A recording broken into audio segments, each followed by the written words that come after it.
तुम मंदिरों में क्या कर रहे हो, मस्जिदों में क्या कर रहे हो, परमात्मा को सलाह दे रहे हो, ऐसा करो वैसा करो, कि मेरी पत्नी बीमार है उसको ठीक करो, कि मेरे बच्चों को नौकरी नहीं लग रही नौकरी लगाओ। उसको कहते हैं मांगे जा रहे हो, भीख मांगे की तरह, भीख मांगने की तरह, और अगर नौकरी ना लगी तुम्हारे बेटे की तो निराशा आ गई, अगर पत्नी ठीक ना हुई तो निराशा आ गई। ठीक अगर कहीं संयोग से ठीक हो गई बरसात तो भी झंझट है। एक बार ओशो कहते हैं कि मेरे साथ ऐसा हुआ कि मैं जबलपुर में था। एक शाम अपने बगीचे में टहल रहा था और एक सज्जन मिलने आ गए, तो वहीं खड़ी कार से मैं टिक के खड़ा हो गया और उनसे बात करने लगा। उन्होंने जल्दी से नोटबुक निकाली, कुछ नोट करने लगे। मैंने कहा क्या करते हो? उन्होंने कहा कि बस इशारा आपने दे दिया। मैंने कहा मैं अभी बोला भी नहीं, ऐसे तो मैं बोल बोल के परेशान हो जाता हूँ, तो भी लोगों को इशारे नहीं मिलते। तुम तो गजब के ज्ञानी मालूम होते हो। मैंने कहा जरा देखूं क्या नोट किया। नोट किया उन्होंने कार का नंबर। कहने लगे मैं यही पूछने आया कि लॉटरी में कौन से नंबर का टिकट खरीदूं। आपने भी गजब कर दिया, नंबर सीट टिक के खड़े हो गए, नंबर से ही टिक कर खड़े हो गए। इशारा मैं फौरन समझ गया। अरे वाह, मैंने कहा भी नहीं, पूछा भी नहीं अभी, और आप हाथ रखे नंबर पर ही खड़े हो गए। साफ कह दिया, अब और क्या है। मैंने अब तुम मुझे झंझट में डालोगे। मैंने कहा अब तुम मुझे झंझट में डालोगे। वो तो कहते हैं अगर यह नंबर ना निकला तब तो कुछ हर्जा नहीं, मेरा तुमसे छुटकारा हुआ। तुम कहीं और नंबर तलाश लोगे, मगर संयोग बस भूल चूक से अगर यह नंबर कहीं लग गया तो तुम मेरी गर्दन से बंधे जाओगे।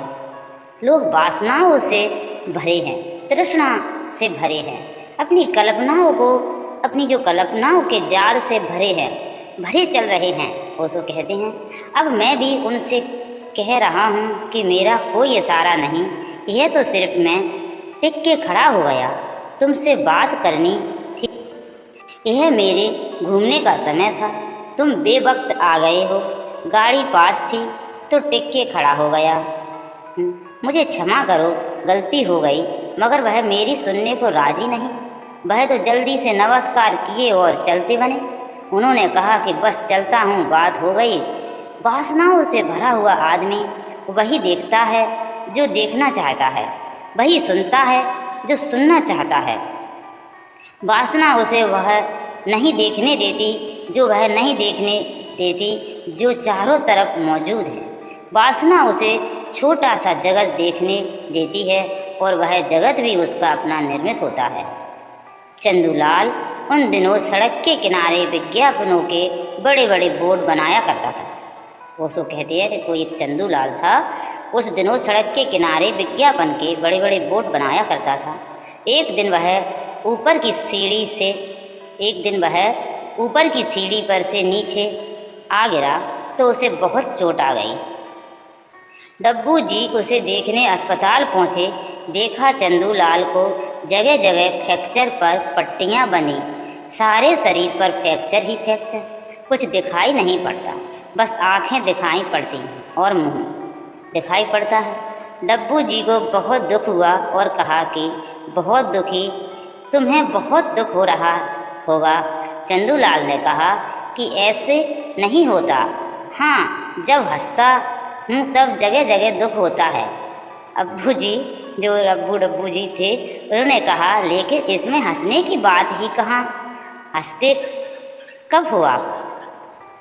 चंदूलाल ने कहा हंसने का कारण है कि अब कुछ ना पूछो तो अगर अच्छा है। अरे मैं जिस जगह काम कर रहा था उसके सामने वाले मकान की खिड़की में एक नवी यति अपनी ड्रेस बदल रही थी। नव लड़की या महिला ड्रेस बदल रही थी, वह अपना आखिरी कपड़ा उतारने जा रही थी कि सीढ़ी टूट गई और मैं नीचे आ गिरा और ये हालत हुई। डब्बू जी ने आश्चर्य से पूछा कि लेकिन सीढ़ी टूटी कैसे? क्या तुम्हारे वजन से सीढ़ी टूटी? चंदूलाल बोले, अरे साली, मेरे वजन से कहाँ, वह तो वे 25 आदमी और जो चढ़े हुए थे उनके वजन के कारण टूटी। कोई मैं अकेला थोड़ा सीढ़ी पर था, पूरा गांव ही चढ़ा हुआ था। सीढ़ी भी कब तक ठहरती और इसलिए कभी कभी रह रह करके उनको हंसी आ जाती। वारे वाह, लोग जो देख रहे हैं, लोग जो सुन रहे हैं, वह नहीं जो उनकी अपनी कल्पना के जाल, उनके लिए वो काफ़ी कीमत चुका रहे हैं। जिंदगी भर गवाते, हड्डी पसली टूट जाती, अस्थि पंजर रह जाते, मगर रोग वही पुराने के पुराने। इसलिए सत्य को कहना मुश्किल। कल रात ही एक भारतीय मित्र ने जो अमेरिका में निवास करते, उसको कह रहे हैं, निवास करते संन्यास लिया। मैंने उन्हें नाम दिया अशोक मुनि। उनसे मैंने कहा, अशोक शब्द बुद्ध का शब्द, बुद्ध के पहले ज्ञानी अशोक की बात नहीं करते थे, आनंद की बात करते थे। आनंद का अर्थ होता है विधायक और अशोक का अर्थ होता है दुख नहीं। नकारात्मक बुद्ध को मजबूरी में अशोक की बात करनी पड़ी कि लोग यह सुने कि परमात्मा सच्चिदानंद उसके प्रति ही वासना करने लगे। आनंद है तो पाके रहेंगे। आनंद शब्द उनके भीतर गुदगुदी उठाने लगा। आनंद शब्द उनकी जो कला थी वो ख़त्म करने वाला था।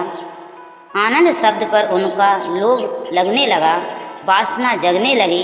आनंद है तो पाके रहेंगे। आनंद से उन्होंने समझा कि वहाँ सुख अनंत सुख, सुखी सुख, जिसमें दुख बिल्कुल नहीं बचा।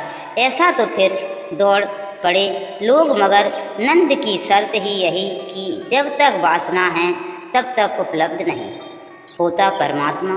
परमात्मा ने भी खूब उल्टी शर्त लगा रखी कि जब तक दौड़ोगे, जब तक वासना करोगे, तब तक आनंद उपलब्ध नहीं होगा। अब लगी शर्त। आनंद चाहिए, मगर चाहिए तो मिलेगा नहीं। आनंद मिलता है उनको जिन्हें कुछ भी नहीं चाहिए, जो कहते हैं चाय ही गई। जिनके भीतर चाय का तूफान अंदर नहीं रह जाता, उनको आनंद मिलता है। लोग सोचते हैं परमात्मा तक को धोखा दे देंगे। वह कहते हैं चलो यहीं सही, चलो चाहे छोड़ देंगे। अगर चाहे छोड़ने से ही आनंद मिलता है तो हम इसके लिए भी राजी, मगर भीतर उनके भाव अब भी वही मिलना चाहिए, आनंद चाहे छोड़ने तक वो राजी। मुझसे लोग पूछते हैं, उसको कहते हैं कि मुझसे लोग पूछते हैं तब पक्का है कि मिलेगा, हम चाय भी छोड़ देंगे। मगर कहाँ चाय छोड़ रहे हो तुम तो चाय को पक्का की ले रहे हो, पकड़ के ले रहे हो। पक्का मिलेगा, चलो यह भी करेंगे। अगर चाय छोड़नी तो यह शर्त भी पूरी कर देंगे। मगर ऐसा आदमी बीच बीच में आँख खोलकर देखता रहेगा, अभी तक मिला नहीं। चाहे की चाहे गई और आनंद का कुछ पता नहीं। चाहे की चाहे गई और आनंद का कुछ पता नहीं। अब कितनी देर और लगेगी, मगर यह बीच बीच में आँख खोल के देखना ही बता देगा कि अभी चाह उतनी की उतनी मौजूद है जितनी पहले थी। छिपके मौजूद बुद्ध के पहले उपनिषदों ने परमात्मा की सीधी विधायक व्याख्या की थी। सच्चिदानंद वह परमानंद बुद्ध ने परिभाषा बदल दी।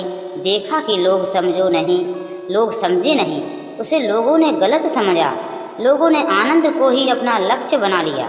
बुद्ध ने कहा, परम अवस्था का केवल इतना ही अर्थ है कि वहाँ दुख नहीं, सुख की मत बात करो, सिर्फ दुख नहीं।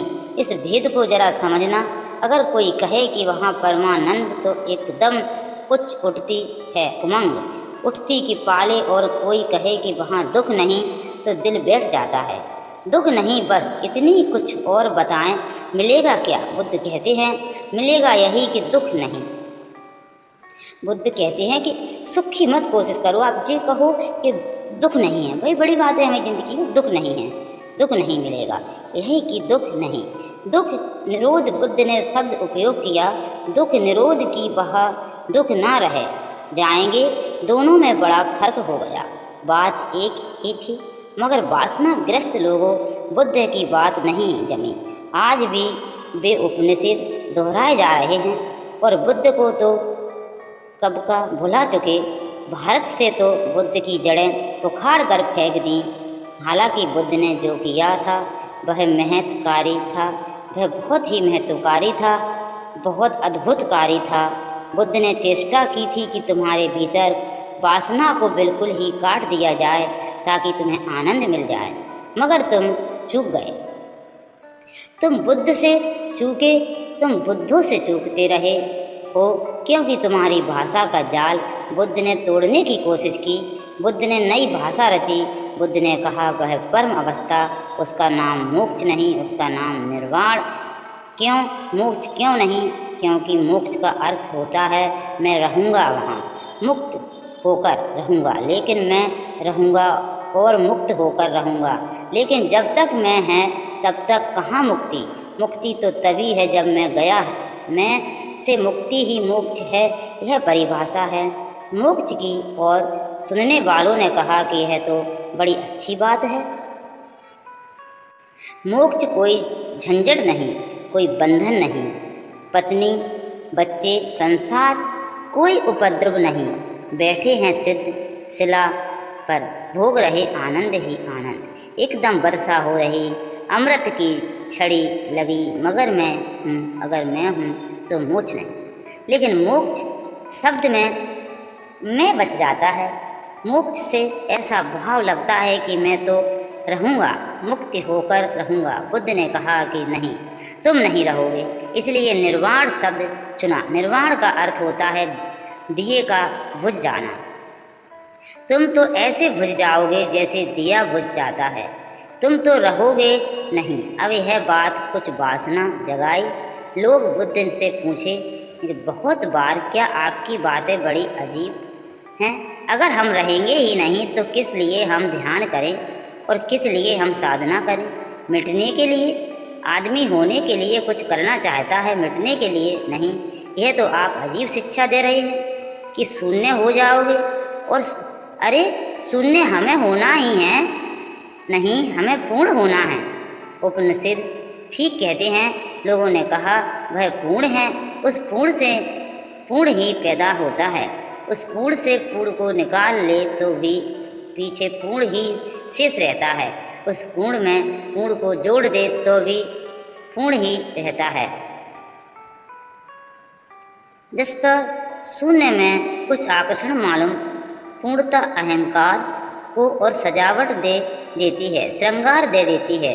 बुद्ध कहते हैं शून्यता, शून्यता निर्माण उपने कहते हैं, आनंद बुद्ध कहते हैं, दुख निरोध उपनिषद कहते हैं, फूल ही फूल खिल जाएंगे बुद्ध कहते हैं, कांटे नहीं होंगे। मगर कांटे नहीं होंगे यह बात किसको राजी करेगी? तप करने के लिए, योग करने के लिए, अगर तुम योग कर रहे हो, उपवास कर रहे हो, सिर के बल खड़े हो, महीनों का उपवास कर रहे हो, कोई पूछे किस लिए, तुम कहोगे कि वहाँ दुख रोध की वहाँ दुख नहीं होगा। और इतना दुख यहाँ पर हो रहा है, नायक और कुल परिणाम इतना होने वाला। दुख निरोध नकारात्मक, लेकिन जहाँ दुख नहीं है वहीं आनंद का अभिभाव बुद्ध उसको कहते हैं। बुद्ध उसको कहते हैं नहीं, उसको कहते हैं भूल हो जाती है, क्योंकि तुम वही समझ सकते हो जो तुम समझ सकते हो। एक सिनेमा घर में अच्छी फिल्म लगी हुई थी। चंदूलाल ने अपनी प्रेसी से कहा कि पीछे की सीट के टिकट लेते हैं। प्रेसी बोली, जिस सगाई हो जाती है उसे प्रेसी बोलते हैं। प्रेसी बोली, और अगर पीछे की सीट के टिकट ना मिले तो? चंदूलाल बोला, तो क्या फिर पिक्चर ही देखेंगे? लोगों की अपनी भाषाएं, लोगों के अपने हिसाब, लोग बड़े बचकाने। छोटा बच्चा अपनी बूढ़ी दादी से पूछता है, दादी माँ क्या आप बोल सकती हैं, क्या आप ता बोल सकती हैं? दादी ने कहा, बेटे क्यों नहीं बोल सकती। बच्चा बोला, अच्छा तो बोलिए, क्योंकि माँ कह रही थी कि जब यह गुड़िया टा बोलेगी तो बहुत सारा पैसा मिलेगा। लेकिन बच्चे को क्षमा किया जा सकता है।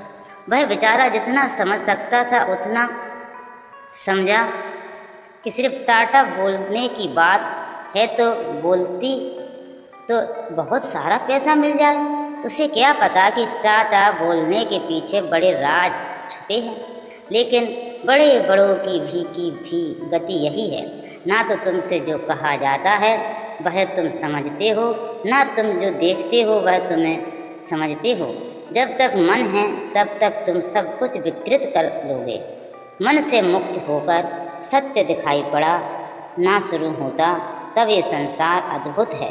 तब ये संसार माया नहीं, माया इसे तुम्हारे मन ने बनाया, माया का जाल तुम्हारे मन ने इसमें फैलाया है। तुम्हारे मन ने इसमें माया का जाल फैलाया है। भरथरी घर द्वार छोड़कर जंगल चले गए। जंगल में ध्यान करने बैठे सम्राट थे, बहुत धन दौलत थी, सब छुड़ाए थे। सुबह सुबह अंधेरे में ध्यान कर रहे थे, तभी सूरज की पहली किरणें उतरनी शुरू हुई। प्रभात हुए, आँख खुली, ध्यान से देखा, सामने ही पगडंडी पर एक बड़ा हीरा पड़ा है। सुबह की रोशनी में चमकता हुआ। इससे बड़े बड़े हीरे छोड़कर आए थे। आदमी का मन देखते हो, लेकिन एक क्षण को लालसा जाग गई को उठा लूं, चौंक गए, संभल गए, नहीं उठाया। मगर एक क्षण को वासना ने घेर लिया। एक क्षण को मन वापस लौट आया। भूल ही गए कि मैं सब छोड़ आया, इससे बड़े बड़े हीरे छोड़ आया। इस हीरे की क्या औकात, क्या विसात। मेरे पास खजाने थे जिनमें हीरे भरे थे, इनको छोड़ के आया हूँ और इस हीरे को, रास्ते पर पड़े हुए हीरे को उठाने की इच्छा उठ रही, इसलिए घर छोड़कर आया हूँ, महल छोड़कर आया हूँ। मगर एक क्षण को वासना पकड़ ली, वासना ने पकड़ लिया। वासना इतनी तीव्रता से पकड़ती है, इतनी गतिमान होती है। कहते हैं कि प्रकाश की गति बहुत तेज होगी, मगर वासना के मुकाबले नहीं। कहते हैं वैज्ञानिक की प्रकाश एक सेकंड में 186 हज मील चलता है। एक सेकंड में सूरज की किरण 1,86,000 मील पार कर जाती हैं। इससे बड़ी कोई गति नहीं। मगर वासना तो एक सेकंड में कहाँ से कहाँ पहुँच जाए, उसका कोई सब्र नहीं, कोई बंधी हुई उसकी गति भी नहीं। अभी यहाँ, अभी चंद पल में वहाँ, अभी सूरज पर तो कभी चांद पर। वीडियो देखने के लिए थैंक यू। चैनल को सब्सक्राइब करें, लाइक करें। फिर मिलेंगे नेक्स्ट वीडियो।